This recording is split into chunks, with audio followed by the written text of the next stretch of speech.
Hey everybody, welcome back to Henry Disc Golf. My name is Jerry. Today we are out at Bevier Park in Waukegan. We are going to go ahead and do a Watt review today. Let's have some fun.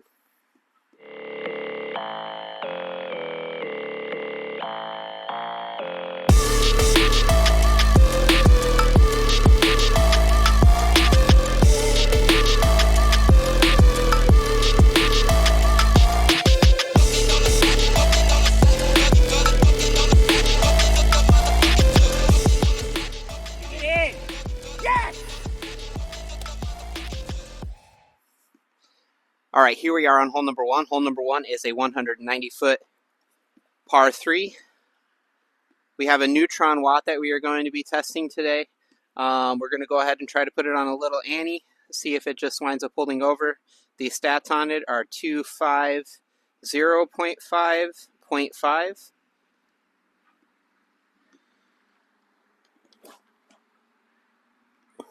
Oh, that is a beautiful flight. Right by the basket. All right, guys, so here are the results of the drive. Nice, easy tap in for 2. We're going to move on to hole number 2. All right, guys, here we are on hole number 2. Hole number 2 is a 300-foot par 3.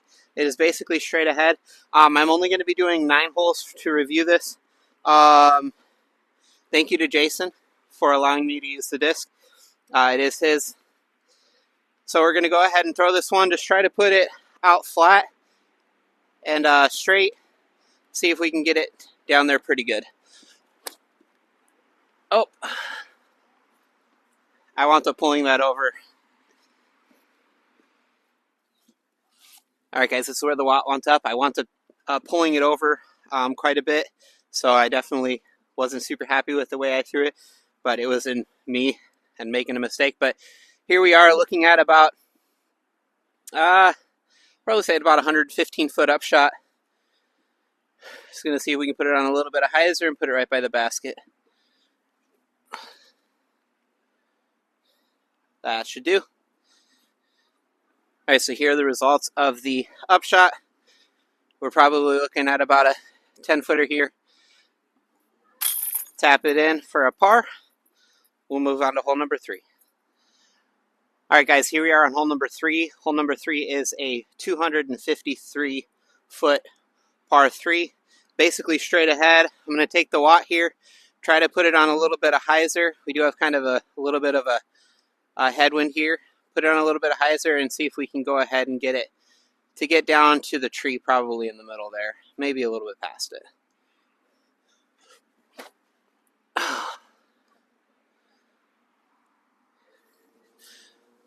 All right, guys, so here's where the disc wound up.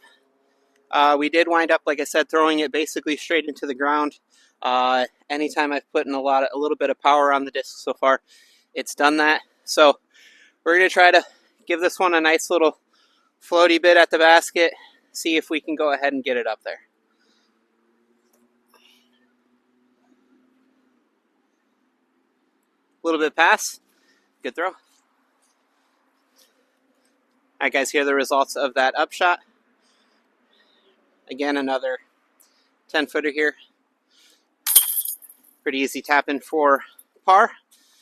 We'll move on to hole number 4. All right, guys, before we get going on hole number 4 here, there are a couple criteria that I'm looking for when I'm reviewing a disc. The first that I'm looking for is hand fill. The second thing that I'm thinking about is how does this fit into my bag? And then the third thing is kind of just the overall flight of the disc and how I wind up throwing it. On the first thing there, on the hand fill, it feels a little thin for a 2-speed. And maybe just a bit wide. I don't think it's actually a wider disc like some of the mid-ranges, but it just feels pretty thin. I wouldn't be power gripping this when I'm throwing it. I actually fan grip it whenever I do throw it so far. And then the other things we'll get to probably at the end of the video, but we are on hole number 4. Hole number 4 is a 260-foot par 3. It is basically straight ahead, a little Annie shot down through the fairway here. Biggest thing we're looking at doing here is giving it height to give it time to get over.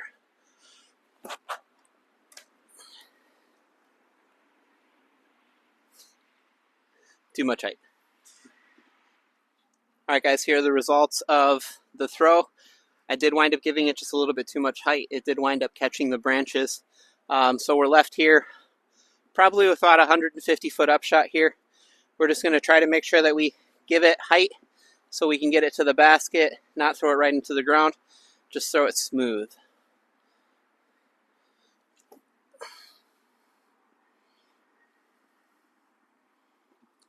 And that is up there. Alright guys, here are the results of the upshot there. Left ourselves with right about a 12-footer here.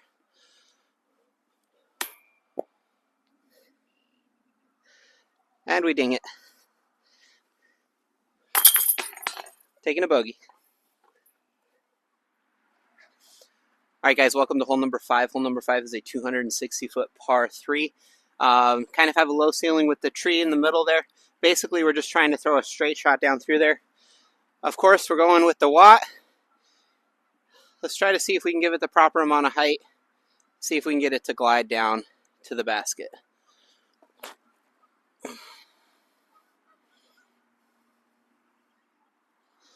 Alright guys, so here are the results of that drive. I am probably about 50 feet out here. We're going to go ahead and call this the first look at a true putt, even though it's really not.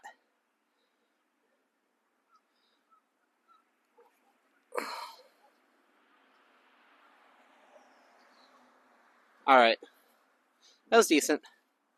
Alright, so here are the results of that very long attempt at a putt.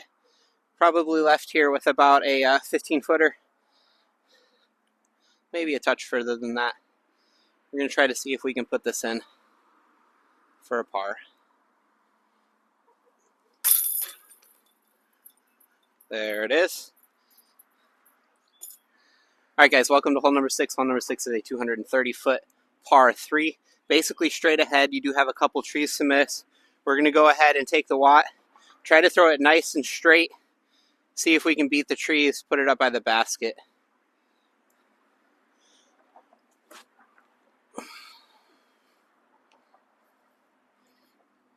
Basically what I was looking for.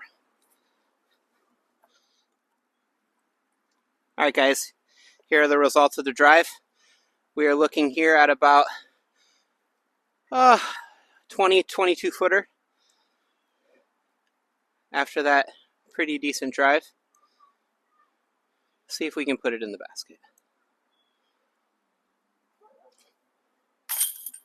Boom, there we go.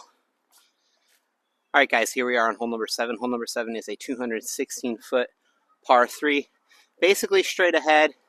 You do have some trees to miss. We're going to try to put it out a little wide and hopefully have it hyzer back towards the basket.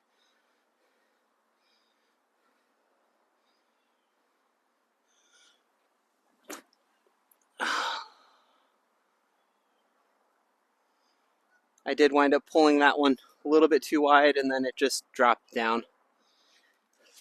Alright guys, here are the results of my drive here. Like I said, just did hang it out a little bit too wide. It didn't ever have a chance to come back again. This disc isn't supposed to have any fade really.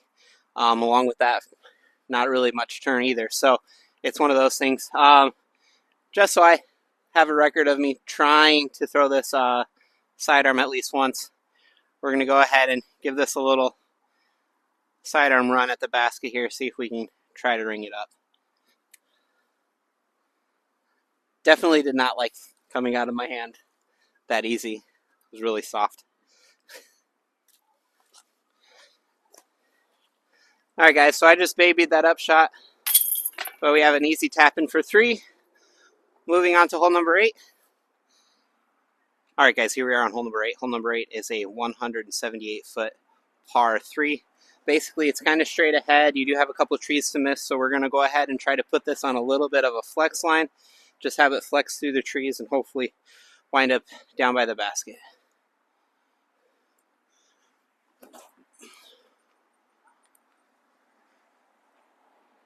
Good throw. Alright guys, so here is the results. An absolute park job, taking the 2. Moving on to hole number 9, which is our final hole. All right, guys, welcome to hole number 9. Hole number 9 is a 219-foot par 3. It's basically just kind of straight ahead through the woods here, but you do have to wind up playing this little Annie route. So I'm going to go ahead, take the Watt, try to put it on a little bit of Annie. This disc has been succeeding at these types of throws so far throughout the day. So just putting on a little bit of Annie and just having it coast over towards the basket.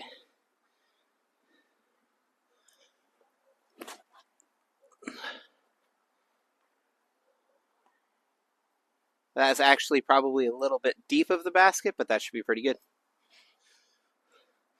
All right, guys, so here are the results of my drive. As I stated, a little bit deep of the basket. Definitely giving myself a tough look at a putt here. We're going to go ahead and straddle. We got these trees right in front. Actually, you know what? I'm going to try to go right in between them. Try to see if we can go ahead and drill this real quick.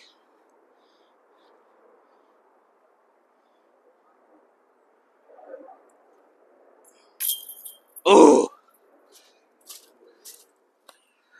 So close.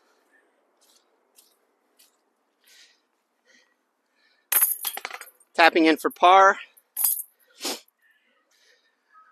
All right, so we finished the 9 with a down 2 on the day with the Watt.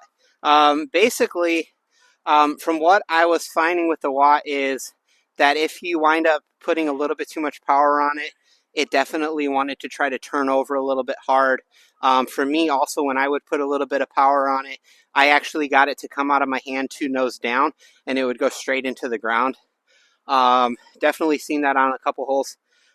So for the criteria, I said hand fill, where it would fit in my bag, and then also how it flies overall. So this would be a very finesse disc for me. Something that I'm looking at doing is like this hole, where I'm just looking at trying to turn something over just a little bit and have it just pan out. Something like hole 8, where I just wind up popping it over a little bit and it just winds up going straight the rest of the way. Just like, again, just pop it over a little bit, pan out. Like I said, handful for me. I'm used to throwing an aviar. It's a little bit deeper than this for sure. So for me, like hand fill, it just feels a little thin in the hand, maybe just because it's not as deep. It did, to me, feel a little bit wide when I first picked it up, but as I was throwing it, it didn't really affect the flight at all. It probably just is a normal width of the disc. And then where it would fit in my bag, I already have an aviar in the bag that covers this slot, which is my like straight to understable putter. So this putter wouldn't make my bag for that purpose. If something were to happen with the aviar at some point in time, would I possibly think about picking one of these up? Yeah. Overall, the flight of it, like I said, is a little touchy. I like the flight, relatively straight most of the time. If you powered down on it a little bit, it flew nice and straight and then had a little bit of fade. But like I said, if you powered up on it, it definitely wanted to turn over. Could probably be a putter that you put on a little bit of hyzer, have it pop up to flat and ride, possibly in the woods. Overall, if I were to rate this out of 10, I would probably rate it as a 6 for me. Like I said, the handful wasn't exactly what I was used to, and then a little bit thinner in the hand. The profile of the disc is pretty sweet. It's nice and rounded. You really don't notice the bottom mold of the gyro. It kind of, feels it like it's a beadless putter. Overall, good disc. And again, first disc review that I've ever done. Probably all of my disc reviews will be on this course, not unless I'm looking at fairway drivers and or distance drivers. Then I'll actually have to go on somewhere where I can actually let them rip a little bit. But overall, great disc. Would recommend it, definitely for beginners. Yeah, with that being said, thank you guys so much for watching. Have a great day. Make it good for somebody else. We'll see you next time. Peace.